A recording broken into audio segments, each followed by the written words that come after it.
En el programa pasado aquí en Poder Pensar teníamos un debate entre dos diputados, uno a favor y otro en contra del proyecto de matrimonio igualitario que se está votando ya en el Uruguay, va a ser el segundo país de Latinoamérica que dé este paso. Y estamos con quien redactó ese proyecto originalmente.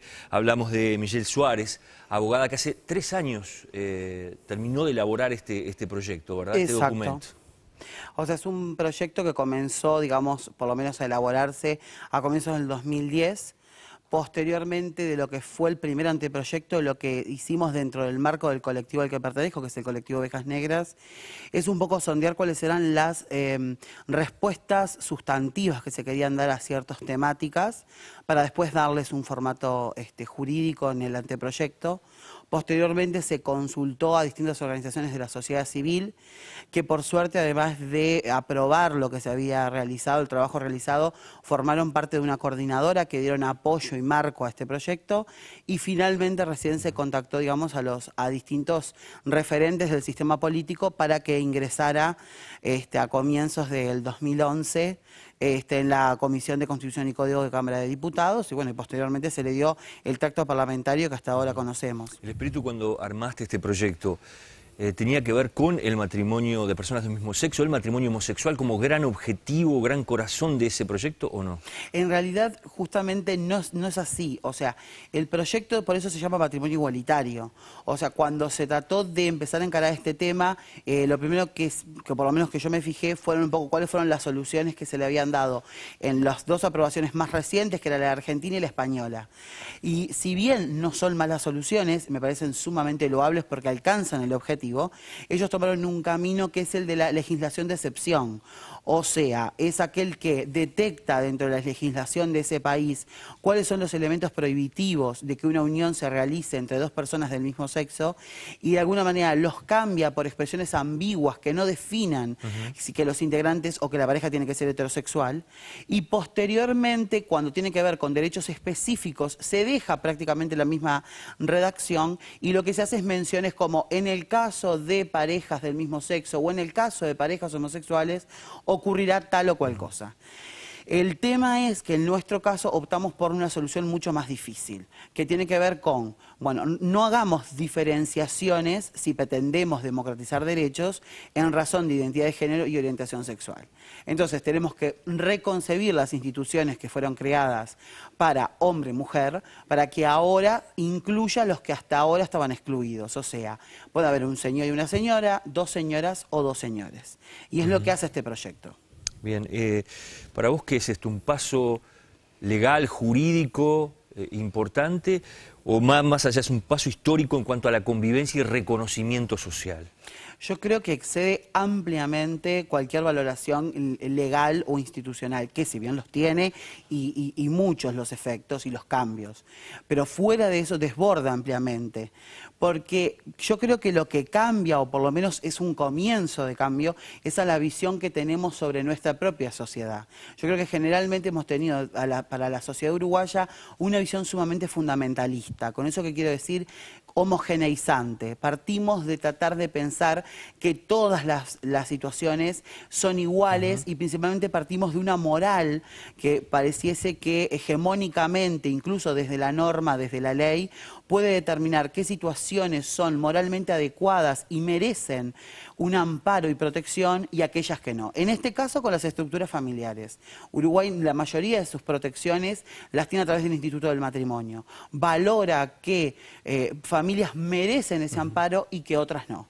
Entonces, que nosotros de alguna manera reconsideremos esa visión y que si estamos en un Estado de Derecho, que sus pilares son la igualdad y el respeto al pluralismo, cambie y reconozca la heterogeneidad, que no hay utopías únicas, sino a lo sumo archipiélagos de utopías que deberían manejarse bajo un principio articulador de libertad, creo que es por lo menos un debate en el que no participa solamente la comunidad LGTB, que es el debate de ¿en qué sociedad queremos vivir? Si la que tenemos ahora o una más igualitaria y menos discriminatoria. Preguntaba porque hay gente que ha dicho, en el medio de toda esta discusión, cómo algunos colectivos que han sido siempre segregados o discriminados, por ejemplo, los homosexuales, que lo que buscan es un reconocimiento de aquellas instituciones que muchas veces los discriminaron. pasando justamente a tener la posibilidad de un matrimonio, ¿no? ¿Cómo ves ese punto de vista? Yo creo que lo que sucede es que cuando se debaten estos temas y se llega a la posibilidad de cambios legales, lo que hace es no tanto reconocer, sino dar existencia a ciertos colectivos como sujetos de derecho. Y a partir de la existencia se pueden pedir cambios culturales. Yo creo que muchas veces lo que visibiliza cuando hacemos estas discusiones es un montón de mecanismos de discriminación que los tenemos naturalizados. Hace muy poco tiempo a nadie le parecería extraño concebir que dos personas del mismo sexo no se podían casar.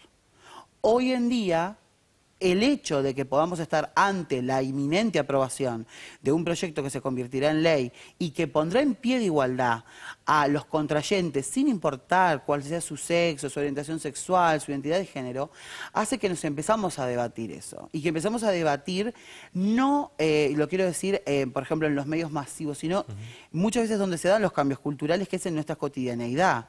Cuando empezamos a debatir con nuestros hijos, con nuestros vecinos, con nuestros hermanos, con nuestra familia, qué es lo que opinamos sobre estos temas. ¿Pensás que va a haber más visibilidad de esos temas? Absolutamente. Creo que, de hecho, la está habiendo. Pero para poder llegar a este punto, tuvo que coadyuvar distintos elementos. Una enorme madurez y cambios culturales de nuestra propia sociedad, que no son gratuitos. Hay más o menos 20 o más años de actuación constante de la sociedad civil organizada.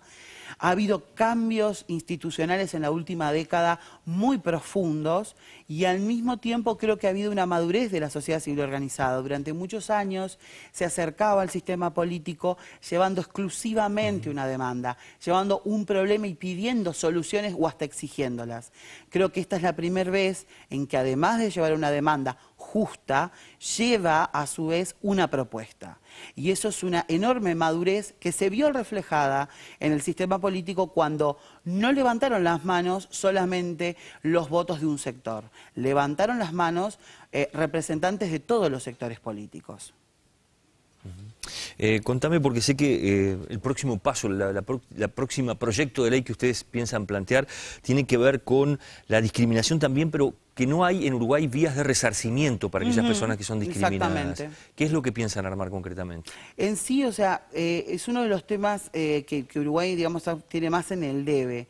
Cuando nosotros hablamos de la conservación o la defensa de los derechos humanos, hablamos como de tres patas. Una tiene que ver con la prevención, otra con la consagración y otra con la protección. Uruguay se ha enfocado básicamente en las dos primeras y ha dejado en una situación totalmente inhóspita la última.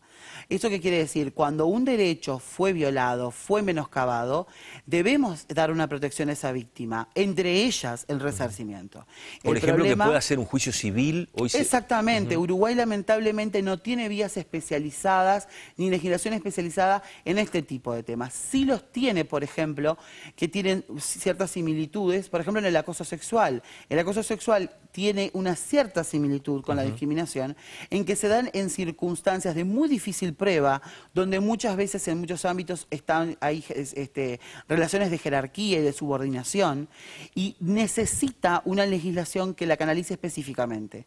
Uruguay, cuando existen situaciones de discriminación, solo se puede acceder a la justicia por la vía penal, donde Uruguay sigue teniendo, por lo menos el área penal, da solamente luz a la criminalidad. A la víctima se la deja de lado y muchas veces se la revictimiza. Y eso es lo que en realidad debería buscar evitarse. ¿Cómo lo tomás personalmente, ya en el cierre de la nota te lo pregunto, a todo esto que está pasando? Te convertiste en la primera abogada transexual del Uruguay. Ahora sos la persona que redactó el proyecto de matrimonio igualitario, que va a quedar seguramente en los libros de historia también como un quiebre en ese sentido en la historia del país. ¿Cómo lo analizás todo esto que está pasando con tu vida y este tipo de pasos que estás dando? Yo creo que en este tipo de procesos lo importante no son las individualidades, sino que son los colectivos.